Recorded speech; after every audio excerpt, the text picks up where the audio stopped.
एक सवाल है जो अक्सर परेशान करता है। ऐसा क्यों होता है कि बहुत पढ़े लिखे मतलब जीनियस माने जाने वाले लोग पैसे के मामले में बुरी तरह फेल हो जाते हैं, हम्म। और वहीं कुछ ऐसे लोग जिनका फाइनेंस से आप कह सकती हैं दूर दूर तक कोई लेना देना नहीं होता, जी। वे करोड़ों की दौलत बना लेते हैं। क्या पैसा सिर्फ दिमाग और डिग्री का खेल है या कुछ और भी है? और इसी से जुड़ा एक और सवाल है, क्या अमीर दिखना मतलब महंगी गाड़ी, बड़ा घर हाँ, और असल में अमीर होना, क्या ये एक ही बात है? सही बात है। अक्सर हम इन दोनों में फर्क नहीं कर पाते। इन्हीं उलझे हुए सवालों को सुलझाने के लिए हमारे श्रोता ने मॉर्गन हाउसल की किताब द साइकोलॉजी ऑफ मनी से जुड़े कुछ लेख और नोट्स भेजे हैं। तो आज की हमारी इस गहरी चर्चा का मकसद कोई फाइनेंशियल सलाह देना नहीं है, बिल्कुल नहीं। बल्कि पैसों के पीछे के मनोविज्ञान को समझना है।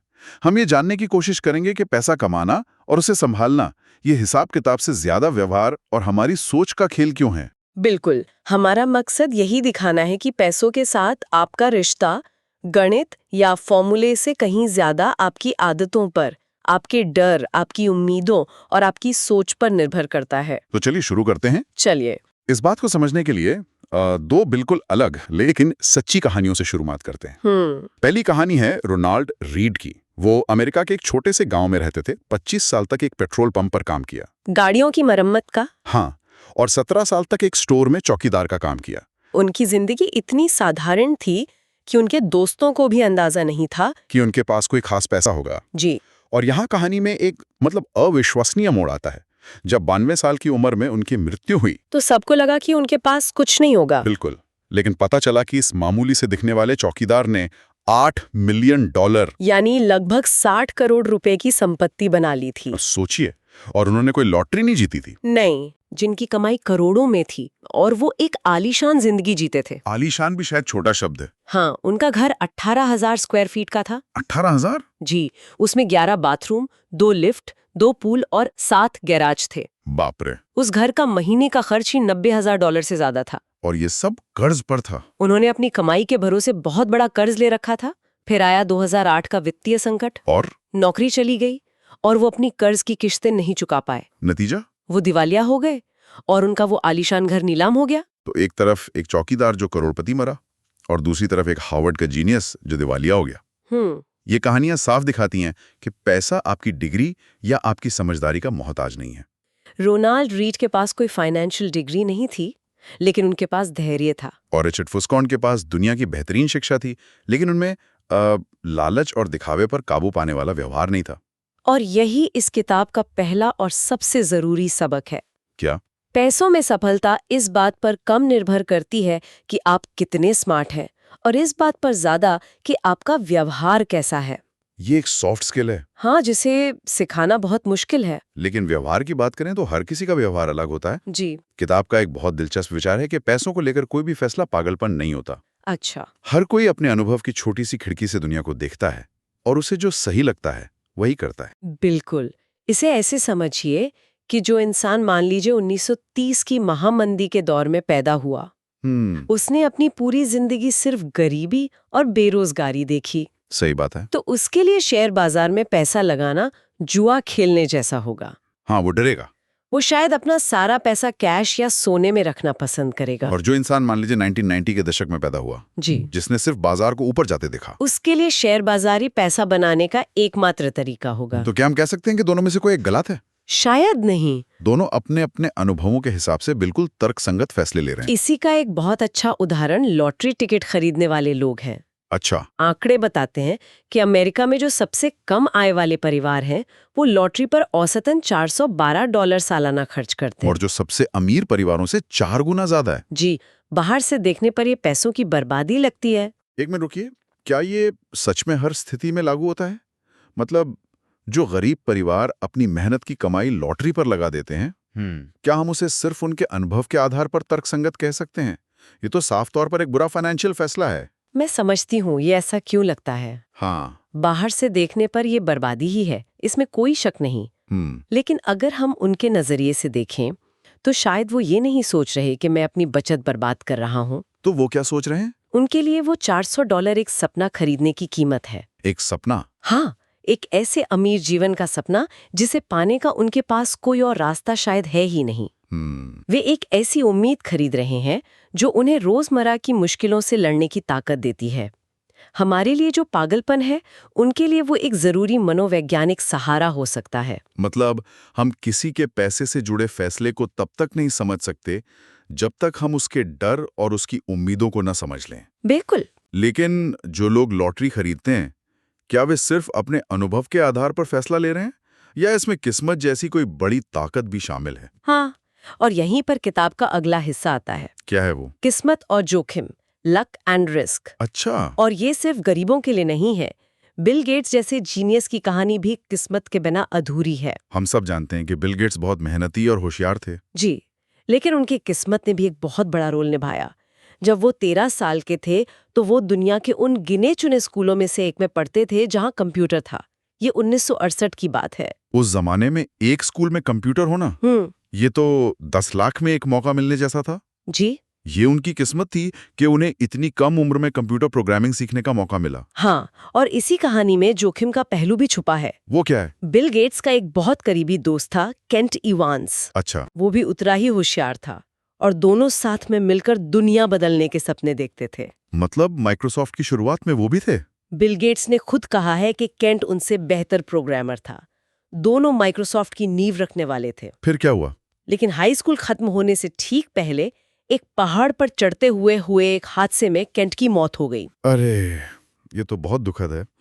मतलब एक ही जैसी काबिलियत वाले दो दोस्त, एक को किस्मत ने वो मौका दिया जो दुनिया में किसी को नहीं मिला, और दूसरे को जोखिम ने वो मौका खेलने से पहले ही छीन लिया। यही किस्मत और जोखिम का खेल है। जी, ये एक ही सिक्के के दो पहलू हैं। हम अक्सर सफलता को सिर्फ मेहनत का नतीजा मान लेते हैं और असफलता को आलस का। बिल्कुल, लेकिन हम ये भूल जाते हैं कि हर सफल इंसान के पीछे किस्मत का थोड़ा हाथ होता है और हर असफल कहानी के पीछे जोखिम का। तो इसलिए किसी की बहुत ज्यादा तारीफ या बहुत ज्यादा आलोचना करने से पहले हमें ये याद रखना चाहिए कि कुछ चीजें हमारे कंट्रोल से बाहर होती हैं। हाँ, और शायद यही समझ हमें विनम्र बनाती है। लेकिन एक और चीज है जो इंसान को विनम्रता से दूर ले जाती है, और ज्यादा पाने की चाह।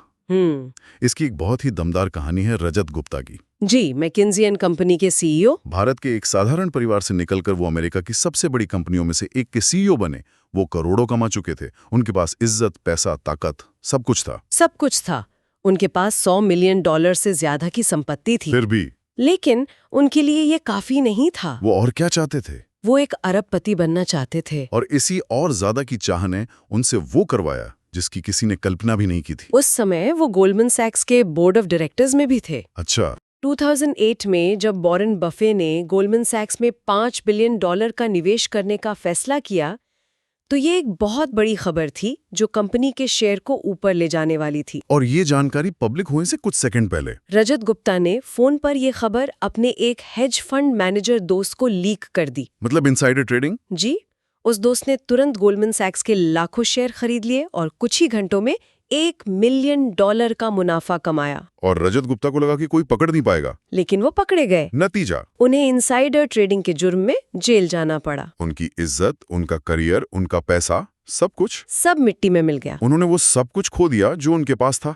सिर्फ उस एक चीज के लिए जो उन्हें चाहिए थी पर जिसकी उन्हें कोई जरूरत नहीं थी। ये नेवर इनफ, यानी कभी भी पर्याप्त न होना की मानसिकता का एक डरावना उदाहरण है। पैसों के मामले में सबसे मुश्किल काम है अपने लक्ष्य को एक जगह पर रोकना। सोशल मीडिया के इस दौर में ये और भी मुश्किल हो गया है।